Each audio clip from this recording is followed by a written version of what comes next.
Since Labour have come into power, in ours and a lot of people's opinion, they have operated under a two-tier system and will judge things based on what suits their agenda. A great example of this was the riots a couple of months ago.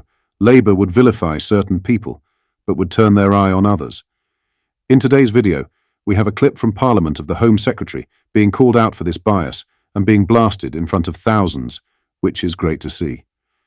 Before we get into today's video, please hit the like and subscribe button for all things British politics. So as promised in the intro, here is the clip. Their own ministers at the time of the riots, seemingly making excuses for armed thugs intimidating the media, undermines the government's credibility, reinforces the accusations of bias, and puts people, including police officers, at increased risk. And does she now also recognise that the Labour leadership kneeling in the immediate aftermath of the Black Lives Matter disorder, when violent protesters attacked police officers, looks like her party takes some forms of violence less seriously than other forms of violence? And does she accept that any perception whatsoever of treating the same crimes differently based on the race, religion or community of the perpetrators increases tension rather than reduces it? And does she accept that at times of heightened tension, government ministers must be and must seem to be even-handed and demand even-handedness of others? But I have to say to him finally, this issue about he is playing all these games, undermining the credibility of the police, trying to blame the Prime Minister for something that happened 4 years ago. He's somehow responsible for the violent disorder on our streets this summer, and also undermining the credibility of police officers who take an oath. Each individual officer takes an oath to operate without fear or favour. And I would just remind him, his predecessor, the previous Home Secretary, was the one who first tried to undermine and attack the credibility of the police in the run-up to Armistice Day, and that is why we then ended up with a bunch of thugs trying to get to the cenotaph to disrupt the service and launching violent attacks on the police. That's the only reason he got the job of Home Secretary in the first place, because everyone condemned his predecessor for her behaviour. I'm so sorry that he's decided in a leadership election to follow her example rather than something that I really thought he was better than. In other political news, the Chancellor could declare all-out war on pensioners with a cap on lump sum allowance, LSA, off the back of the winter fuel payment cut.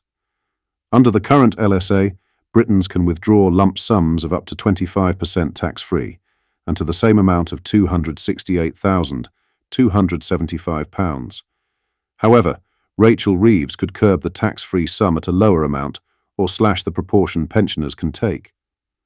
Conditions at present enable Britons who have turned 55 or aged 57 from April 2028 to move house or set themselves up for their new retirement needs. Stephen Cameron from the wealth manager Aegon warns that the government is facing calls to reduce the relief for those with the biggest pension pots. There is a possibility that the budget could either cap the tax-free lump sum at a much lower amount or reduce the proportion you can take to, say, 20%. Both would increase the tax take, he told The Times. The Institute for Fiscal Studies, IFS, predicts that a £100,000 cap on the tax-free lump sum would impact 1 in 5 pension savers. To generate extra income tax, these changes would have to apply to pots already built up over years or decades, Cameron added. This would be highly controversial, reducing one of the most valued tax incentives that pension savers look forward to. If you were planning to take your tax-free lump sum soon anyway, it may be worth considering taking it before the budget. But taking money out of your pension before you need it is generally not a good idea because you will lose other tax benefits. Reeves could also look at introducing a flat rate of pension tax relief of 33%. This would benefit basic rate taxpayers, but would be worse for higher and additional rate taxpayers who get 40% and 45% tax relief respectively. When contributing to a pension, Britons benefit from tax relief based on the income tax rate. For workplace pensions, contributions are deducted from your pre-tax salary, while with personal pensions, the government adds a top-up. Cameron said, hire an additional rate taxpayers concerned about losing out and who plan to boost their pension pot in the future could consider paying in more before the budget. It is thought that Reeves could also place a death tax on pension pots. Most pension funds can typically be passed on without incurring inheritance tax, IHT, which is charged at 40% on other assets. Each estate benefits from an IHT-free threshold of £325,000, or £500,000 for most estates, if a primary residence is left to a direct descendant. However, Tom McPhail, from the consultancy The Langcat, said abolishing this perk is one of the most likely changes that the Chancellor could make on October 30th. It comes as pensioners are speaking out against the new Labour government's decision to means-test the winter fuel payment from this year.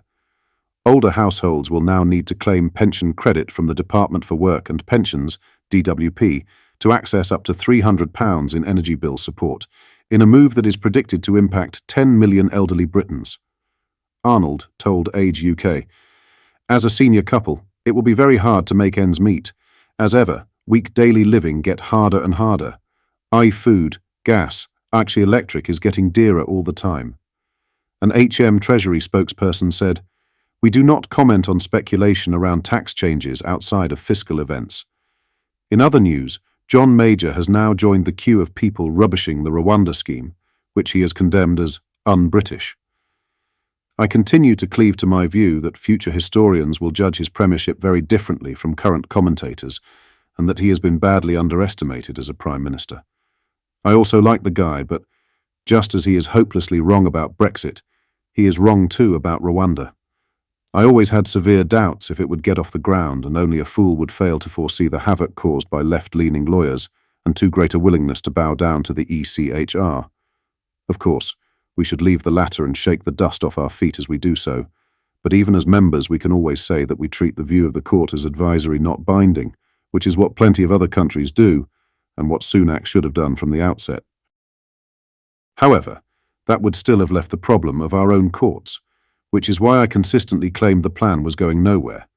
That does not, however, mean that it was without merit, or that it somehow offended British values. It was merely difficult to implement. So is it un-British to send unlawful immigrants to Albania, as Italy is planning, and which Starmer seems to find acceptable? Would John argue that Albania must be frightfully civilised, as it has applied to join the EU, whereas Rwanda is merely a member of the Commonwealth? What precisely is British about people dying in the Channel? How on earth can it be un-British to want to stop the trade? And what better way to do that than to deter people from making the journey in the first place? What precisely is British about allowing the population to grow by the size of a town every year? What is British about making the British face longer queues for housing and the NHS? What is British about spending British taxpayers' hard-earned cash on hotels for unlawful immigrants at the rate of £6 million a day? There is nothing un-British about the concept of deterrence, but it must be effective, and the Rwanda scheme was not. Deterrence involves turning the boats around, and when some still get through, immediately detaining the occupants. Deterrence involves saying that nobody arriving that way will ever be granted asylum. Reform UK alone seems to recognise this and to build policy accordingly. Offshore processing is now rapidly gaining favour in those EU countries most hard-pressed by waves of illegal immigration. Ironically, Germany is reported to be eyeing up the facilities we paid for in Rwanda. If John admires the EU so much, why does he feel it is so wrong for Britain to want the same? Starmer, of course, never had any plan at all beyond dropping the admittedly precarious deterrent of Rwanda, so the boats arrive daily, and they will go on doing so. Hotels will eventually run out of space, and tensions will inevitably rise. Promising to smash the gangs is pie in the sky. You might as well promise to eliminate the mafia or drug smuggling. Our Prime Minister makes King Canute look sensible. John Major, having condemned the Rwanda scheme as un-British, also offered no other solution. In short, he and Starmer simply surrender to the current influx. And what, pray, is British about surrender? What are your thoughts on 1HT we discussed in today's video? Let me know down in the comments, and if you enjoyed today's video, do hit the like and subscribe button for more UK politics content.